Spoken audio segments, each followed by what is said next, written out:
pemirsa, bersama saya Billy Nasution dalam dialog spesial Evarina TV. Kali ini kami melakukan dialog spesial dengan Bapak Kepala BNN Kota Pematang Siantar, Bapak Dr. Tuankus Haryansyah. Dialog kami kali ini mengangkat tema yaitu tentang penindakan dan pemberantasan narkotik di lingkungan BNN Kota Pematang Siantar. Baik, Bapak Haryansyah. Ya. Seperti apa pola pemberantasan BNN yang telah dilakukan dan menjadi sebuah prioritas utama dalam pemberantasan narkotik saat ini oleh BNN?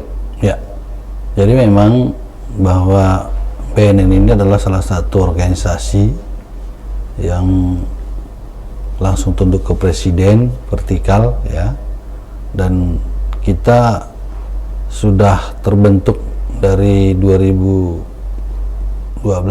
ya.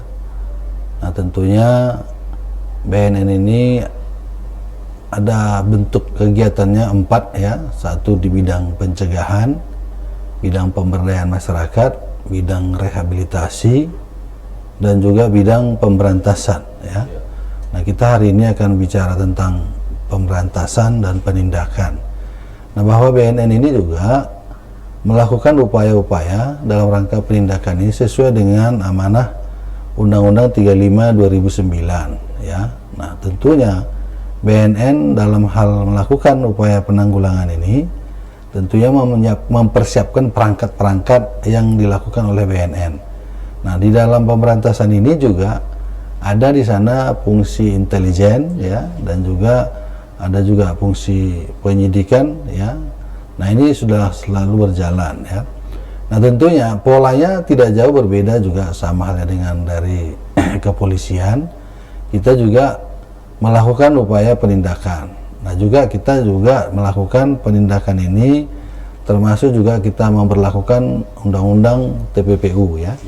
TPPU ini tentunya tindak pencucian uang ya. Itu yang dilakukan TPPU. Kita juga bisa berlakukan untuk masalah kasus-kasus narkoba. Nah, tentunya bahwa kita salah satu upaya yang kita lakukan, informasi-informasi yang datangnya dari masyarakat ini juga merupakan tugas-tugas kita untuk mengakomodir laporan-laporan yang ada dari masyarakat terkait dengan adanya peredaran atau juga penyalahguna narkoba atau juga produsen terkait dengan narkoba, termasuk juga transaksi-transaksi lain, termasuk juga pengendalian narkoba. Ini juga kita lakukan untuk di seluruh jajaran BNN. Nah, kita juga melakukan ini diperlengkapi dengan senjata. Kita juga memiliki senjata yang dilakukan oleh BNN, ya, senjata ini bisa digunakan untuk penindakan, termasuk juga K9 ataupun anjing pelacak, itu juga dibekali, termasuk juga dari alat-alat dari IT untuk melakukan penyelidikan. Nah, ini tentunya bersinergi dalam rangka melakukan pengungkapan jaringan ya. Nah, jadi tentunya SOP ini sangat punya tahapan-tahapan yang harus dilakukan, sehingga untuk penangkapan itu tentunya punya persiapan yang cukup matang ya, mulai dari penyelidikan sampai untuk pengejaran, sampai dengan penindakan, sampai dia untuk pemberkasan, sampai nanti dia ke persidangan. Ini kita lakukan oleh BNN. Seperti itulah pola yang kita lakukan. Nah, jadi masyarakat juga kita harapkan agar kiranya kita ya boleh mereka melaporkan ada apa-apa sekaligus terkait masalah peredaran narkoba, baik itu di tengah-tengah masyarakat, di lingkungan kerja, dalam keluarga, silakanlah. Nah, jadi kita bisa melakukan secara bersama-sama untuk melakukan upaya penindakan. Baik, Pak. Lantas seperti apa program jangka panjang dari BNN sendiri untuk melakukan pencegahan ini, Pak?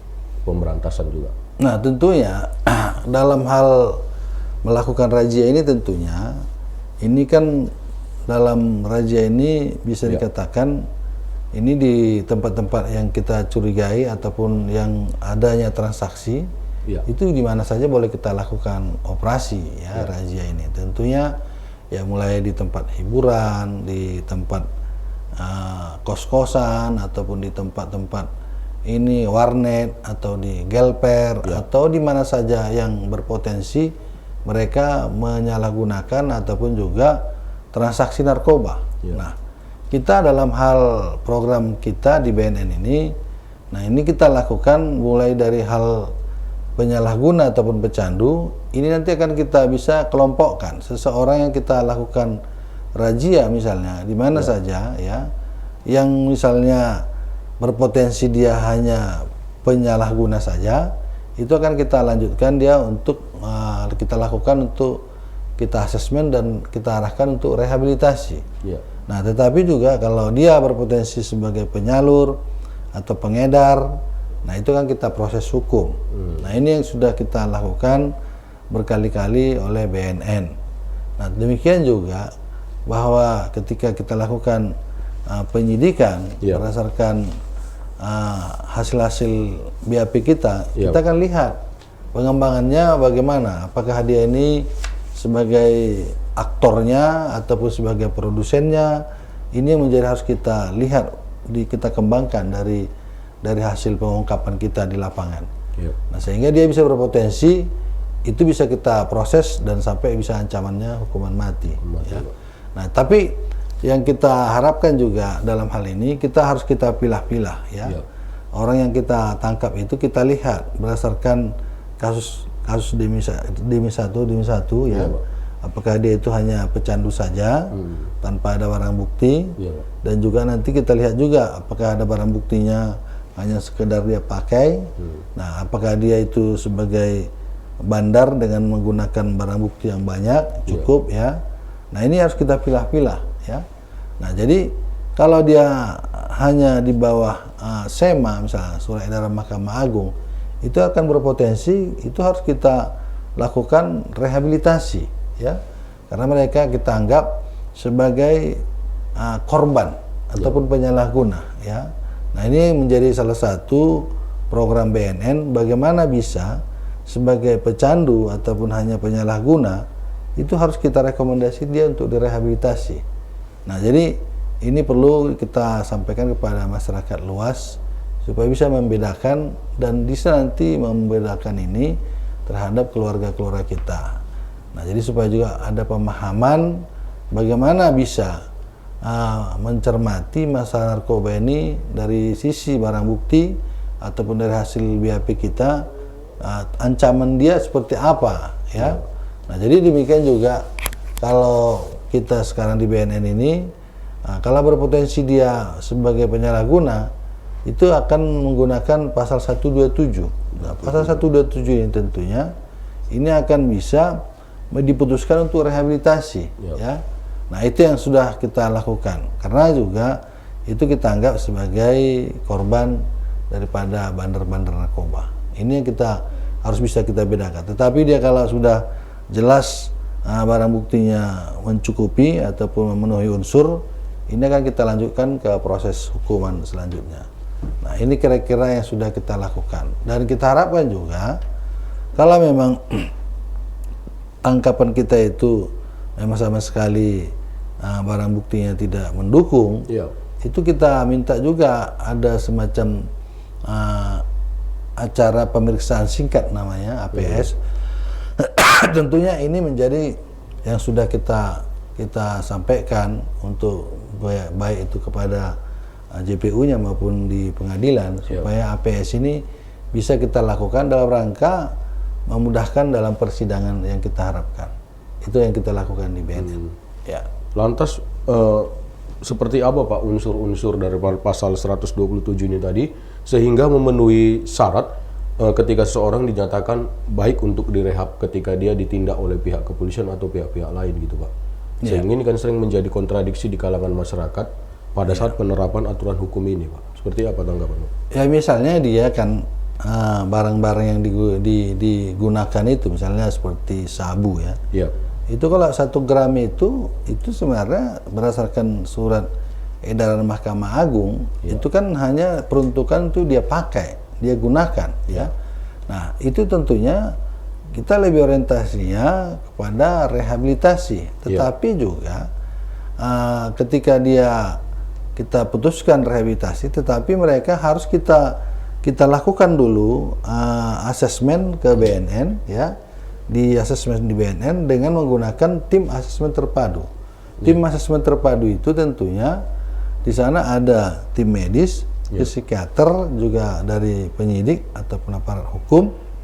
Yang mereka akan melakukan sidang bagaimana berdasarkan hasil observasi maupun wawancara yang mereka lakukan.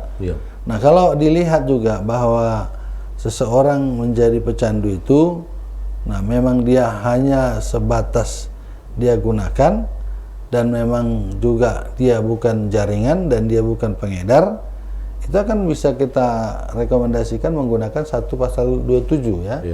Tetapi juga pasal 127 itu juga boleh juga dia dimasukkan pasal lain sebagai mungkin di satu sisi dia ada juga menyalurkan, ya. Tetapi juga kita akan lihat lagi rekomendasi tim medis. Nah, tim medis juga akan menyampaikan bagaimana hasil wawancara dia dengan tersangka, ya, bahwa dia ternyata dia sudah ketergantungan. Artinya dari pembuktian yang dia jelaskan kepada tim medis maupun psikiater, apabila dia tidak menggunakan, dia akan mengalami sakit ataupun mengalami, ya, tidak bisa tenang gitu, ya. Nah, itulah yang bisa kita simpulkan bahwa seseorang ini kita rekomendasikan untuk direhabilitasi. Pak, ya. Itulah dia. Lantas sejauh ini seperti apa? Apakah sudah cukup banyak yang memohonkan untuk rehabilitasi? Nah, jadi beberapa kasus-kasus yang ada tangkapan, baik itu dari Polres Siantar, dari Humbang Hasundutan, dari Tobasa, itu sudah ada beberapa kali kita lakukan asesmen, ya, terhadap tersangkanya. Tetapi bahwa tim asesmen terpadu ini juga itu menjadi suatu keputusan oleh pengadilan, ya. Kita hanya saja merekomendasikan untuk bisa itu kita serahkan nanti ke pengadilan, ya. Itu nanti mungkin bisa kita lebih luas lagi menjelaskannya. Iya, Pak. Baik, tahan sejenak, Pak. Pemirsa, tetap bersama kami dalam dialog spesial Eva Rina TV. Setelah iklan pariwara berikut ini, kami akan kembali lagi.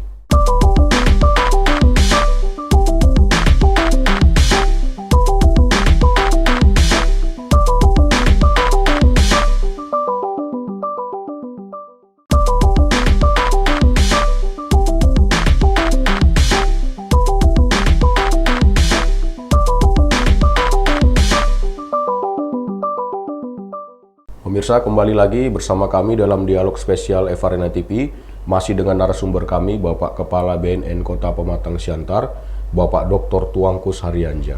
Nah, Bapak Tuangkus Haryanja, seperti apa ketersediaan atau jumlah personel BNN yang aktif yang dapat menopang segala program yang Bapak sampaikan tadi?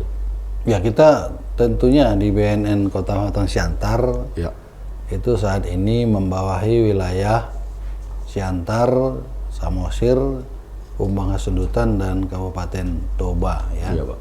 Nah, ini tentunya kalau ditanya masalah jumlah personil itu pasti tetap kurang, ya. Pak. Tetapi kita tentunya kita berharap bagaimana yang ada ini harus kita maksimalkan, ya. Makanya kita dalam tim kita itu sudah kita bekali, ya, termasuk juga kita bekali dari sisi intelijennya, kita bekali dia dari penyidikannya.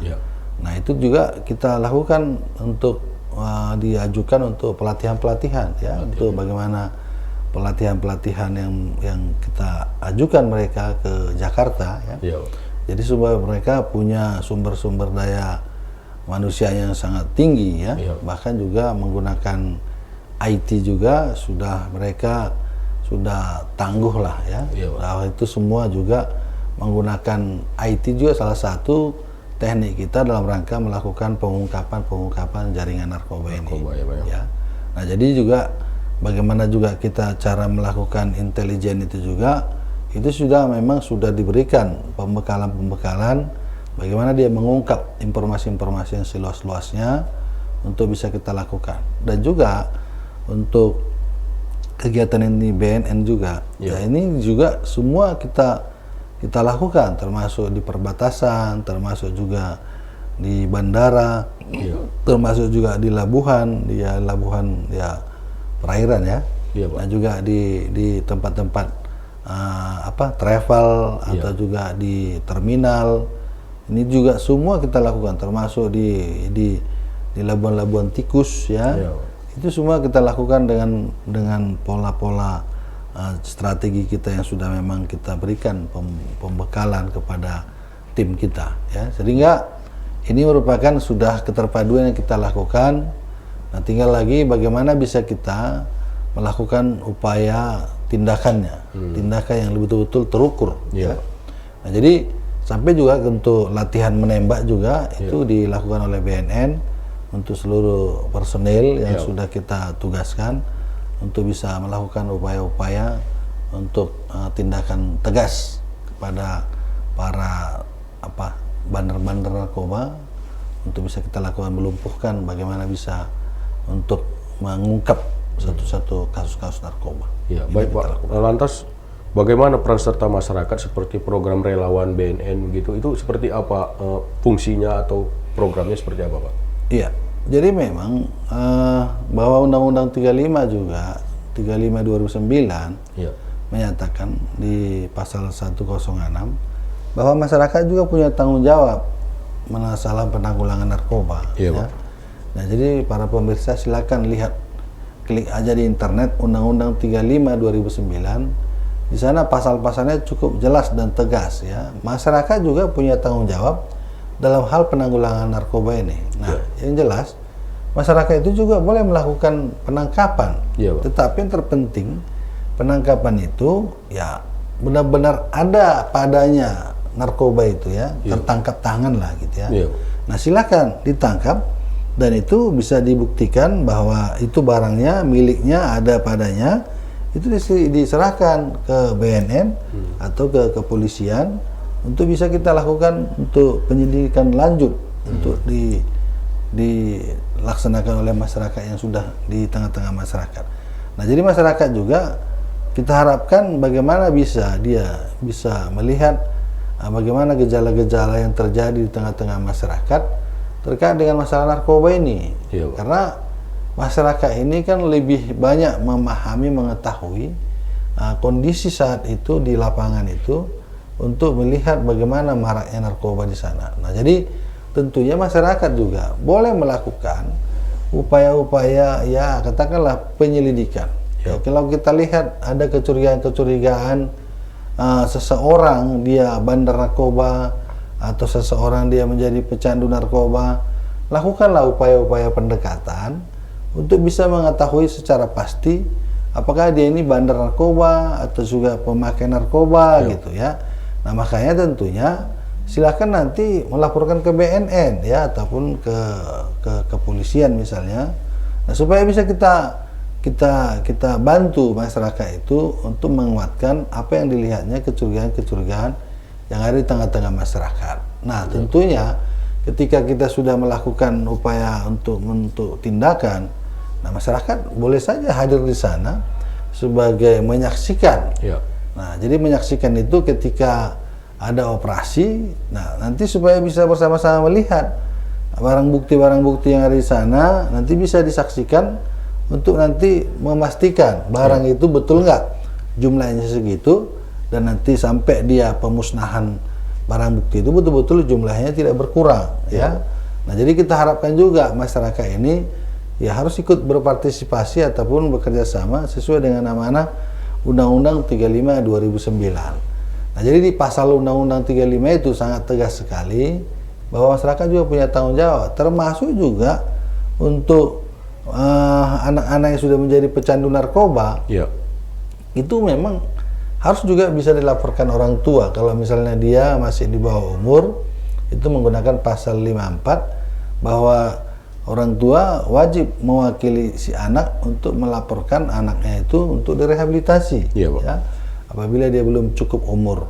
Nah, jadi Undang-Undang 35 2009 di sana tentunya sudah semua sangat tegas diberikan informasi terkait dengan masalah-masalah narkoba tadi. Jadi masyarakat ini kan banyak yang sudah kita bentuk sebagai relawan-relawan anti narkoba. Iya, Pak. Ada namanya penggiat anti narkoba, ada juga namanya Satgas anti narkoba, atau juga banyak organisasi-organisasi penggiat anti narkoba. Nah, silakan.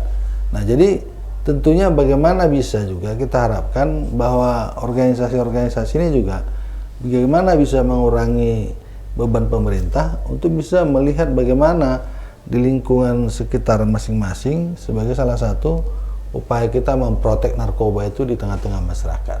Ya. Ini yang kita lakukan. Baik, Pak. Dalam hal melakukan pemberantasan, seperti apa koordinasi pihak BNN sendiri dengan pihak kepolisian dalam kategori melakukan penindakan lapangan, Pak? Nah, kita memang itu udah pasti bahwa sinergitas itu juga selalu kita lakukan kerjasama, bahkan bukan dari Polri saja, termasuk juga dari TNI ya. Jadi artinya ketika kita melakukan razia itu kita libatkan juga dari unsur-unsur aparat hukum ini supaya nanti memudahkan ya.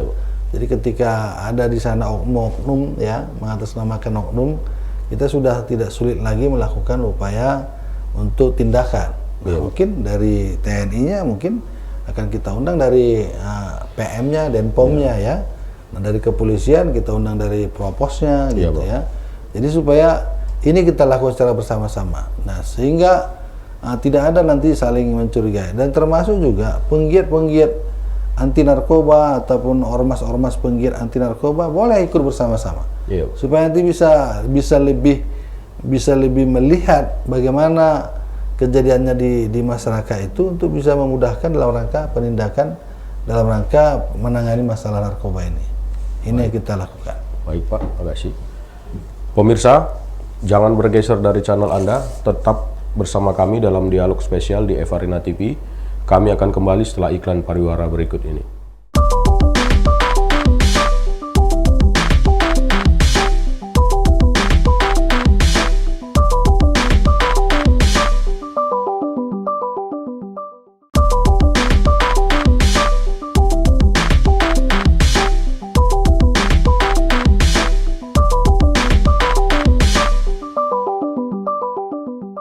Baik pemirsa, masih bersama kami dalam dialog spesial Eva Arena TV.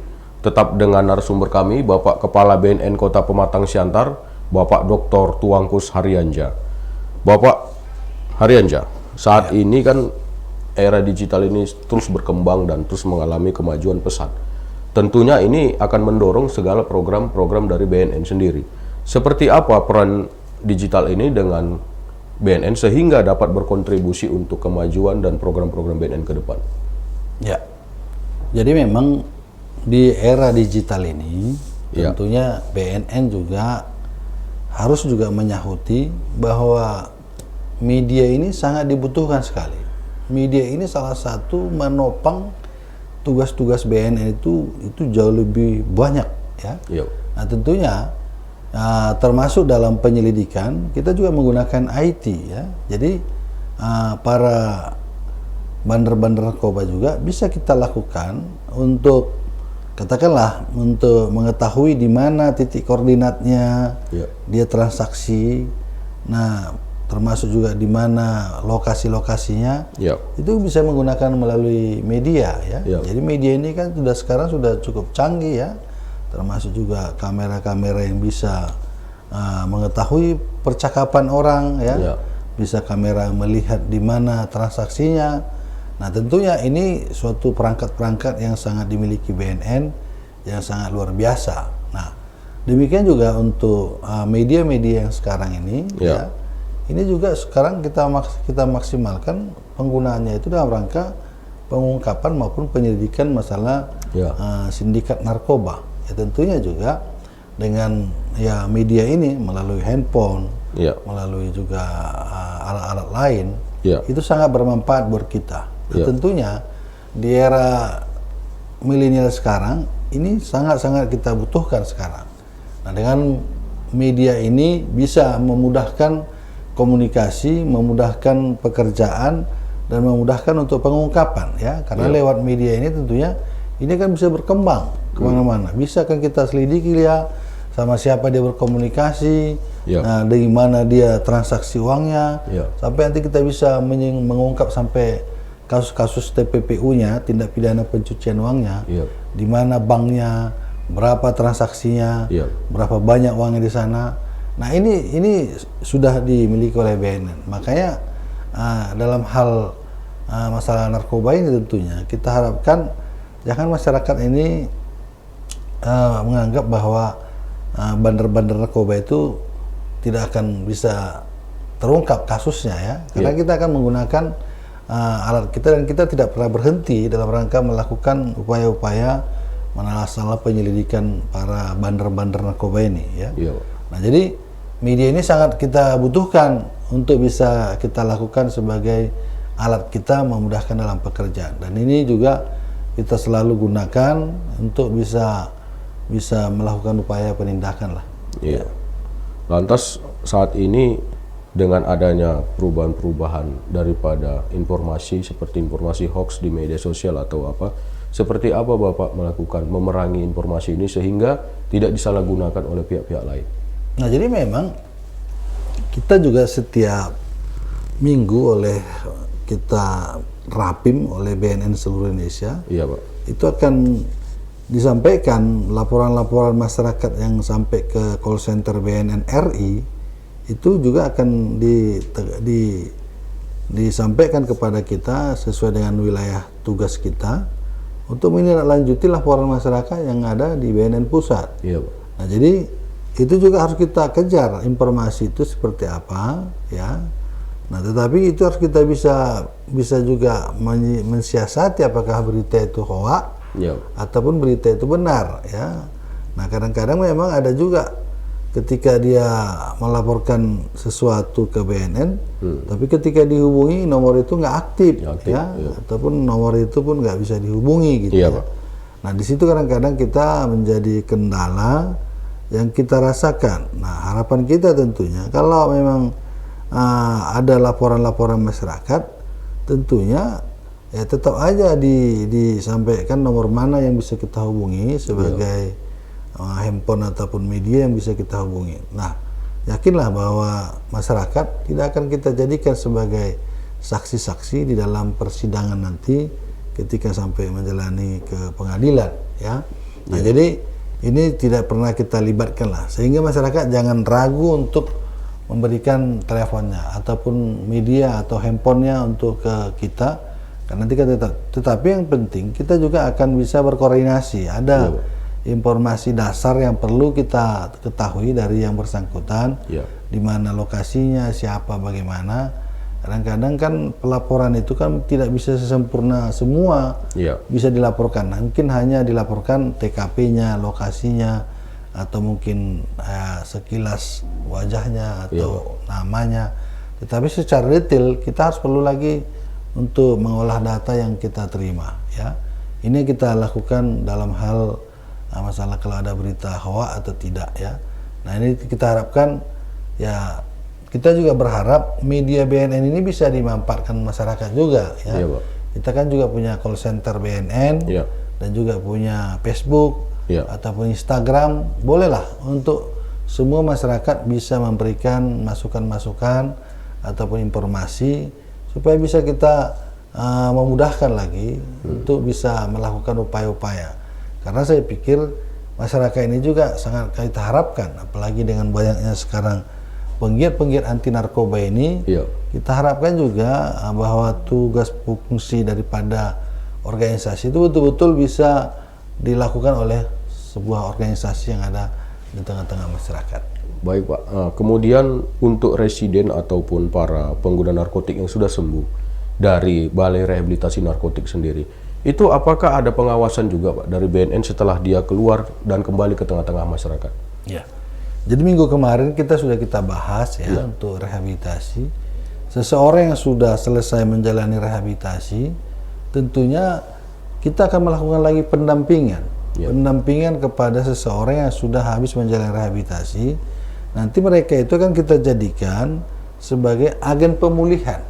Nah, dia akan kita jadikan menjadi agen pemulihan supaya dia keberpihakannya adalah ke kita, sehingga dia untuk bisa melakukan, dia tetap dia terampil ataupun dia mampu menolak narkoba. Kalau tidak kita lakukan dia tugas-tugas di masyarakat nanti, dia kan bisa dia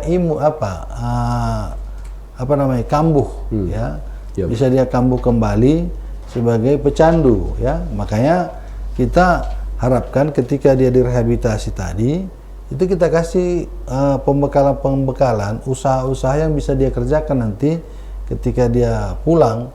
Dia sudah membuat usaha-usaha yang bisa menjadi usaha mendapatkan sumber-sumber uang di tengah-tengah keluarganya. Nah, jadi kita harapkan nanti banyak lagi nanti program-program BNN di sana kita lakukan setelah dia jadi agen pemulihan, dan dia akan menjadi intervensi berbasis masyarakat, ya. Jadi ini kita lakukan nanti. Oleh karena itu kita harapkan ya bagaimana masyarakat bisa bekerja sama dengan BNN, ini yang kita harapkan. Nanti tentunya bisa kita kasih nomor-nomor handphone kita ataupun call center kita. Baik Pak, ini kan saat ini masyarakat itu kan sudah banyak dengan kegiatan-kegiatan yang super sibuk ya Pak ya. Seperti apa kontak person daripada pihak BNN sendiri ketika masyarakat untuk mudah melakukan komunikasi langsung dengan pihak BNN Pak? Ya, jadi memang ini sangat kami harapkan ya.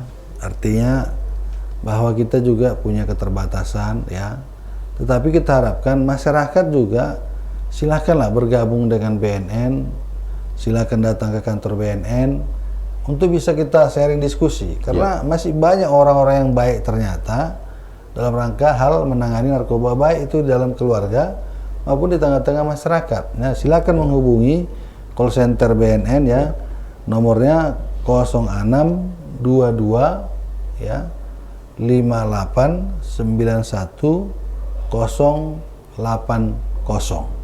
Itu nomor call centernya. Atau juga boleh menghubungi nomor handphone saya langsung ya. Ini boleh saya kasih, dan harapan kami tentunya boleh di SMS, di WA ke nomor handphone saya ya, 0812 65 41 561.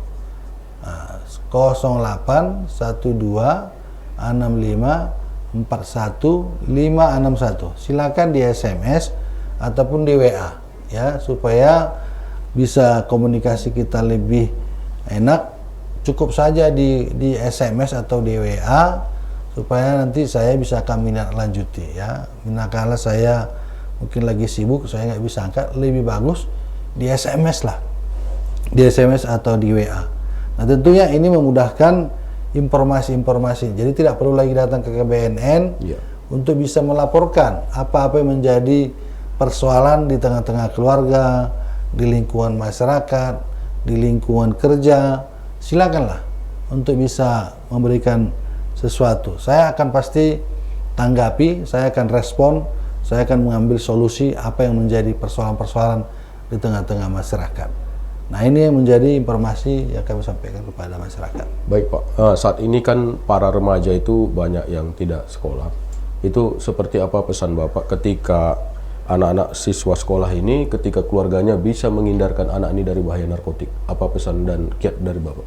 Ya, jadi kita menyampaikan ke seluruh masyarakat ya. Masyarakat ini bukan hanya saja remaja, tapi orang tua juga, termasuk juga pimpinan-pimpinan perusahaan ataupun juga dari organisasi masyarakat.